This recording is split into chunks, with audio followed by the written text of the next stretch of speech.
gemet sama ekor kucing, kita nggak boleh narik ekor kucing.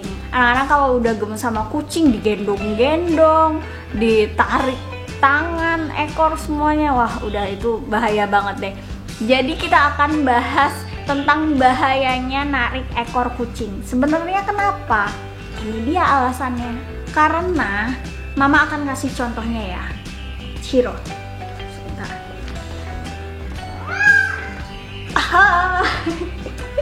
Jadi gini, sebentar Shiro, Mama mau jadi contohin kamu.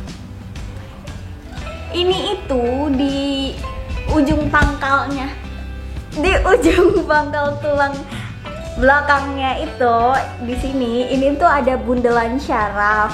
Nah, bundelan syarafnya tuh keluarnya ada yang beda-beda. Ada yang buat bantu pipis, iya. Ada yang buat bantu pup. Nah, salah satu cabang syarafnya itu keluar ke ekornya, sampai ke ekornya itu. Jadi kalau misalnya ada trauma di tulang ekor, misalnya kayak ada tarikan atau ketabrak apa gitu, atau kejepit, itu makanya bisa bikin resiko syarafnya itu ketarik.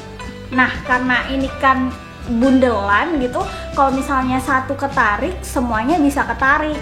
Kalau sampai ketarik, bahayanya macem-macem. Bisa lumpuh, nggak bisa pipis, bahkan sampai nggak bisa buang air besar. Ekor kucing itu bagian akhir dari tulang punggung. Biasanya ekor punya 23 bagian dari tulang punggung yang diselubungi sama otot-otot buat ngebantu mereka bekerja. Nah, jadi untuk si ekor kucing ini tuh fungsinya sebagai titik keseimbangan saat mereka lagi jalan atau emang buat lari-larian aktivitas mereka. Kucing kan bentuk ekornya macam-macam ya. Ada yang lurus kayak Seno, terus ada yang bengkok kayak Bubi. Bubi tuh lurus tapi di ujungnya bengkok sedikit. Terus ada yang pendek juga kayak Shiro. Kalau Shiro pendeknya itu karena bawaan genetik. Tapi ada juga yang pendeknya karena tail docking atau dipotong gitu. Nah, narik ekor kucing ini sengaja karena untuk bersenang-senang atau nggak sengaja, itu sebaiknya jangan dilakukan. Karena itu bisa berakibat buat gangguan syarafnya mereka.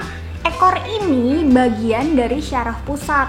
Syaraf pusat itu terdiri dari otak sama tulang punggung. Nah, ketika sistem syaraf pusat keganggu kerjanya, makanya organ-organ lain yang bekerja di bawah si syaraf pusat ini bakal keganggu juga. Jadi sekali kamu narik ekor, itu udah bakal keganggu syarafnya. Narik ekor kucing kenceng-kenceng bisa bikin perubahan posisi pertulangan punggung. Akhirnya jadi kejepit deh tuh syaraf yang ada di dalamnya. Dan efeknya bakal ngeganggu sistem syaraf yang ada di dekatnya. Biasanya yang bakal terjadi kalau misalnya syarafnya rusak, ekornya si kucing itu bisa jadi paralisis atau bisa disebut nggak bisa bergerak. Yang kedua, nggak bisa urinasi atau kencing. Dan yang ketiga, nggak bisa pup. Dan pastinya buat ngobatin penyakit syaraf ini bakal ngebutuhin waktu dan biaya yang nggak sedikit. Jadi ada baiknya kalau misalnya kamu lihat seseorang atau anak-anak yang nggak sengaja narik ekor kucing, langsung kamu berhentiin ya.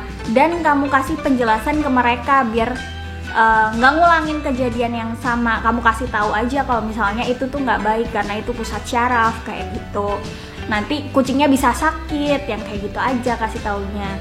Nah, biar kita sama-sama kucing tuh sama-sama tenang hidupnya, kucingnya nggak keganggu, kitanya juga seneng. Sampai ketemu di video-video lainnya.